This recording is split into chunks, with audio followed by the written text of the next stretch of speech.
লাহোরে ভারতীয় নজরদারি ড্রোন ভূপাতিত করল পাকিস্তানের নিরাপত্তা বাহিনী। আমরা গাজাকে আরব শক্তির হাতে তুলে দিতে চাই, ইসরায়েলি প্রধানমন্ত্রী বেনিয়ামিন নেতানিয়াহু। ইউক্রেন সংকট সমাধানে রাশিয়ার প্রেসিডেন্ট ভ্লাদিমির পুতিনের সাথে চীনা প্রেসিডেন্ট শি জিনপিং এর ফোন আলাপ। নেতানিয়াহুর কথায় বেরিয়ে এলো গোপন সামরিক আঁতাত, ভারত পাকিস্তান যুদ্ধে ব্যবহার হয়েছে ইসরায়েলি অস্ত্র।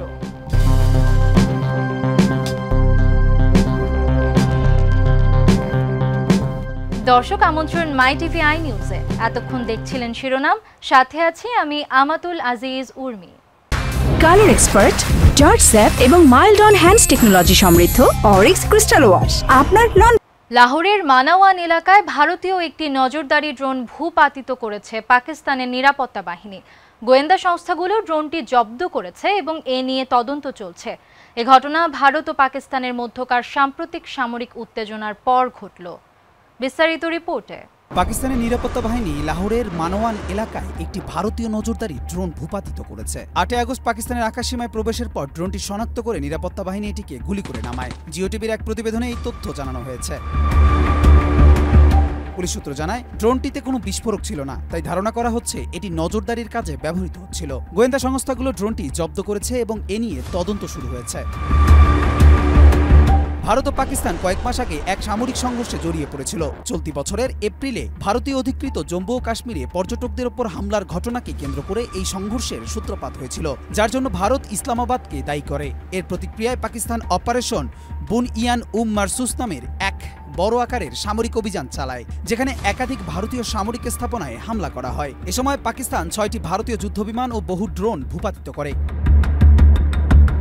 87 ঘন্টা ধরে চলা এই যুদ্ধের পর 10 মে যুক্তরাষ্ট্রের মধ্যস্থতায় দুই দেশের মধ্যে একটি যুদ্ধবিরতি চুক্তি হয়। মার্কিন প্রেসিডেন্ট ডোনাল্ড ট্রাম্প প্রথম এই যুদ্ধবিরতির ঘোষণা দেন। কবির চৌধুরী, মাই টিভি। গাজা দখল নিয়ে ইসরায়েলি প্রধানমন্ত্রী বেনিয়ামিন নেতানিয়াহুর মন্তব্য ঘিরে তীব্র সমালোচনা শুরু হয়েছে। তিনি হামাস উৎখাতের পর গাজা একটি বেসামরিক প্রশাসনের হাতে দিতে চান। হামাস একে গণহত্যার পরিকল্পনা বলে আখ্যা দিয়েছে। বিস্তারিত রিপোর্টে।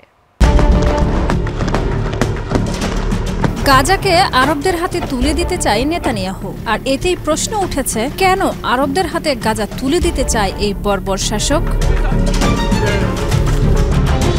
নেতানিয়াহুর ইচ্ছা গাজার দায়িত্ব এমন কোনো আরব শক্তির হাতে দিতে চায় যারা ইসরায়েল বিরোধী নয় এবং সুশাসন নিশ্চিত করতে পারবে। সম্প্রতি গাজা দখল সংক্রান্ত এমন বক্তব্যে ইসরায়েলের প্রধানমন্ত্রী বেনিয়ামিন নেতানিয়াহু দেশে বিদেশে ব্যাপক সমালোচনার মুখে পড়েছেন।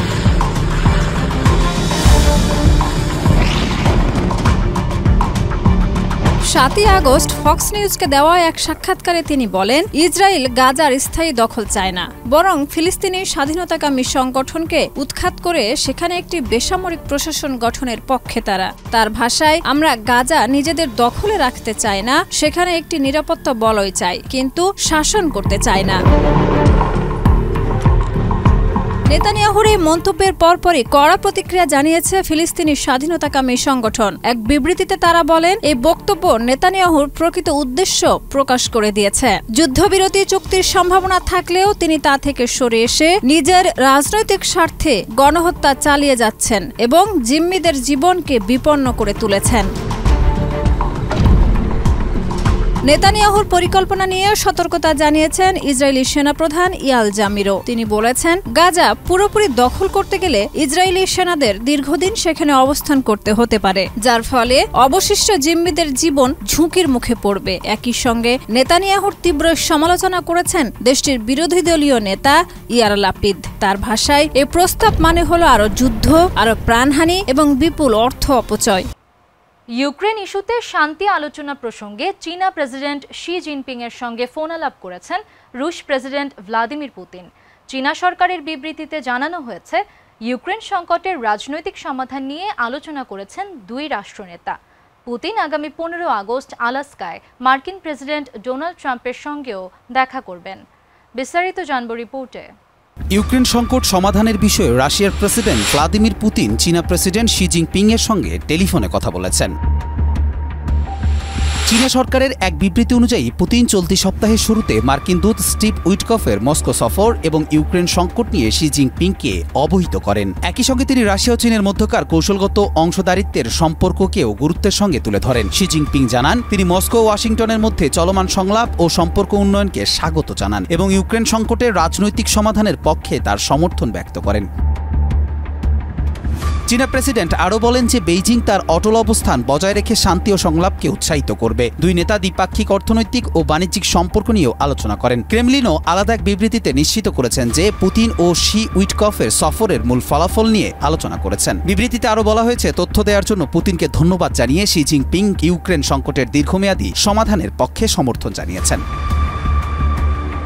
ফোনালাপে পুতিনের আসন্ন চীন সফর ও সাংহাই সহযোগিতা সংস্থার শীর্ষ সম্মেলনে অংশগ্রহণ নিয়েও আলোচনা হয়। এর আগে পুতিন একই ইস্যুতে কাজাখস্তান ও উজবেকিস্তানের প্রেসিডেন্টের সঙ্গেও কথা বলেন।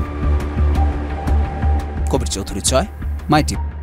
ইসরায়েলের প্রধানমন্ত্রী বেনিয়ামিন নেতানিয়াহু স্বীকার করেছেন যে পাকিস্তানের বিরুদ্ধে ভারতের সাম্প্রতিক সামরিক অভিযান অপারেশন সিঁদুরে তেল আবিবে সরবরাহ করা অস্ত্র ব্যবহার করা হয়েছিল।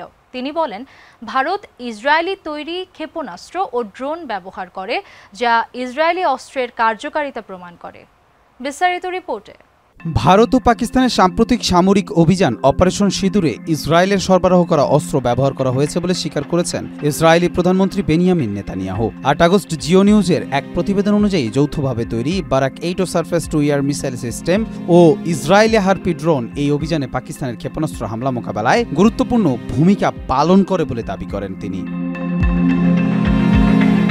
এই 4 দিন ব্যাপী সংঘাত শুরু হয়েছিল জম্মু ও কাশ্মীরে পর্যটকদের ওপর হামলার জন্য প্রমাণ ছাড়াই পাকিস্তানকে ভারতের দোষারোপের মধ্য দিয়ে। এর জবাবে পাকিস্তান অপারেশন বুনিয়ান মারসুস পরিচালনা করে, যেখানে ভারতের 6টি যুদ্ধবিমান ও বহু ড্রোন ভূপাতিত হয়। যুক্তরাষ্ট্রের মধ্যস্থতায় 87 ঘণ্টার এই সংঘাত 10 মে শেষ হয়।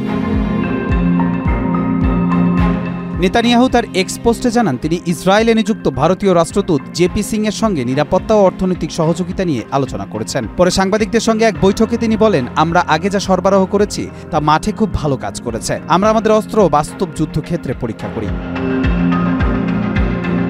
মুম্বাইয়ে ইসরায়েলের কনসাল জেনারেল কবি শোশানি অপারেশন সিঁদুরকে একটি আত্মরক্ষামূলক পদক্ষেপ হিসেবে আখ্যায়িত করে এতে গর্ব প্রকাশ করেছেন। গত এক দশকে ইসরায়েল ভারতকে $2.9 বিলিয়ন বেশি মূল্যের রাডার, ড্রোন ও মিসাইল সিস্টেম সরবরাহ করেছে এবং গাজা যুদ্ধ চলাকালীনও এই সরবরাহ অব্যাহত রেখেছে।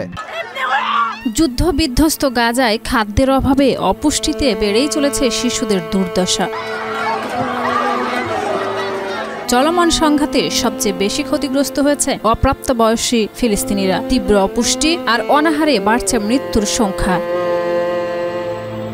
বিশ্ব স্বাস্থ্য সংস্থার তথ্য অনুযায়ী গাজায় 5 বছরের কম বয়সী প্রায় 12,000 শিশু তীব্র অপুষ্টিতে ভুগছে। চলতি বছরের শুরু থেকে অনাহারে মারা গেছে 99 জন ফিলিস্তিনি, যার মধ্যে 35 জন শিশু। জাতিসংঘের মানবাধিকার প্রধান ফলকার তুর্ক সতর্ক করে বলেছেন, গাজা দখলের ইসরায়েলি পরিকল্পনা আর ও দুর্ভোগ বাড়াবে, যা অবিলম্বে বন্ধ করতে হবে। এই পরিস্থিতির মাঝেই ইসরায়েলের নিরাপত্তা মন্ত্রিসভা গাজা পুরো দখলের অনুমোদন দিয়েছে। আল জাজিরার খবর অনুযায়ী 8 আগস্ট গাজা সিটিতে ইসরায়েলি সেনারা আগ্রাসন চালায়। এতে নারী, শিশু সহ বহু প্রাণহানি ঘটে। বিষয়টি গাজার স্বাস্থ্য মন্ত্রণালয় নিশ্চিত করেছে। একই দিনে গাজা সিটির দারাজ ও তুফা এলাকায় কিছু ফিলিস্তিনিকে জোরপূর্বক সরে যেতে বলা হয়। ইসরায়েলি সেনাবাহিনীর মুখপাত্র সামাজিক মাধ্যমে জানিয়েছেন, বাসিন্দাদের নিরাপত্তার জন্য দক্ষিণের আল মাওয়াসির দিকে চলে যেতে হবে। জার্মানি ইসরায়েলের সামরিক সরঞ্জাম রফতানি স্থগিত করেছে। চাপে পড়ে তেল আবিব বলছে, গাজা দখলের লক্ষ্য নয়, বরং সেখানে শান্তিপূর্ণ সরকার গড়া লক্ষ্য। তবে ফিলিস্তিনি রাষ্ট্রদূত ও স্থানীয় বিক্ষোভকারীরা যুদ্ধ ও তা বন্ধ করার দাবি জানিয়েছেন। বন্দীদের মুক্তি এবং যুদ্ধ থামানোর দাবিও উঠেছে। শাহিদা রুবি, মাই টিভি। দর্শক, এই ছিল আজকের মাই টিভি আই নিউজ। ধন্যবাদ এতক্ষণ সাথে থাকার জন্য।